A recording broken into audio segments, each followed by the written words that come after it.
किसकी जीत, किसकी हार, अब की बार किसकी सरकार। 10 मार्च सुबह से लगातार पल पल के अपडेट, दिन भर सिर्फ और सिर्फ यूपी तक पर। नमस्कार, मैं हूं रजत सिंह और आप देख रहे हैं यूपी तक। यूपी तक आपको बताने जा रहा है उस एग्जिट पोल के बारे में जिस पर सबकी निगाहें होती हैं। हम बात कर रहे हैं टुडेस चाणक्य की।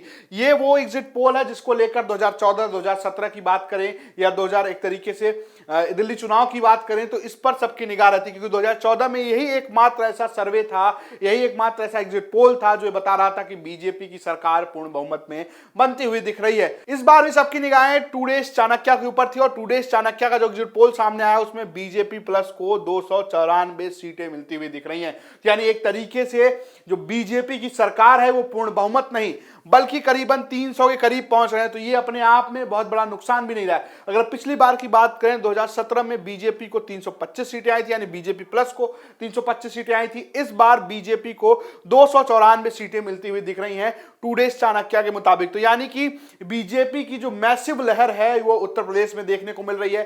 तमाम बातें की जा रही थी, जाट मुस्लिम समीकरण की बात की जा रही थी, यादव लैंड की बात की जा रही थी, किसानों की नाराजगी की बात की जा रही थी, अन्ना पशुओं की बात की जा रही थी, और जो छात्र हैं उनकी नाराजगी की बात की जा रही थी, पेंशन योजना की बात की जा रही थी, अखिलेश यादव की रैलियों में आ रही भीड़ की बात की जा रही थी। लेकिन इन मुद्दों को एक तरीके से टुडेस चाणक्य नकारते हुए बीजेपी प्लस को 294 सीटें दे रहा है। वहीं समाजवादी पार्टी गठबंधन को 105 सीटें दे रहा है। समाजवादी पार्टी गठबंधन की बात हो रही है, उसमें सिर्फ 105 सीटों की जब बात हो रही है तो भी बड़ी बात है, क्योंकि इसमें सबसे बड़ा सवाल होगा कि सपा को कितनी सीटें आएंगी। 2017 में 47 सीटें मिली थी, लेकिन इस बार इनके साथ एक बड़ा गठबंधन है जिसमें ओम प्रकाश राजभर की सुभाषपा है, इसके अलावा अपना दल कमेरावादी है जिसकी अध्यक्ष हैं कृष्णा पटेल, अनुप्रिया पटेल की मां, वहीं आरएलडी है जिसके अध्यक्ष हैं जयंत चौधरी, इसके अलावा एनसीपी, जनवादी पार्टी, महान दल।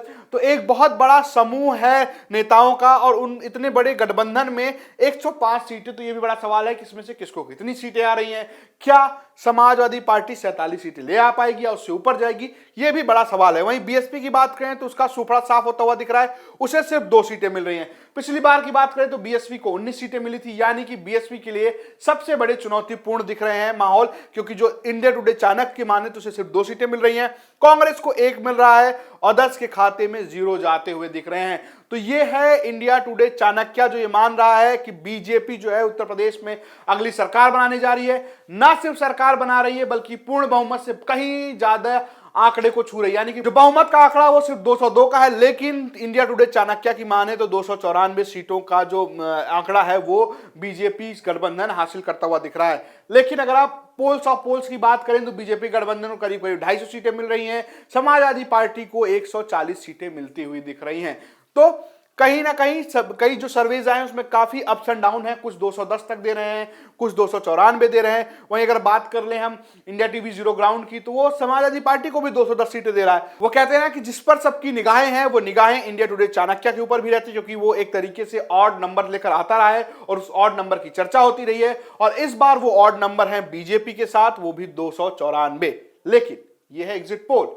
10 तारीख को पता चलेगा कि भाई साहब इस एग्जिट पोल का असली मतलब क्या है। क्या इस बार भी टुडे चाणक्य सही साबित होगा या फिर एक तरीके से नतीजे पलट जाएंगे या नतीजे कहां पहुंचेंगे, ये तमाम जो जानकारी है वो आपको मिलेगी यूपी तक पर। अगर आप ये जानना चाहते हैं कि कौन जीत रहा है यूपी तो देखते रहिए यूपी तक। नमस्कार।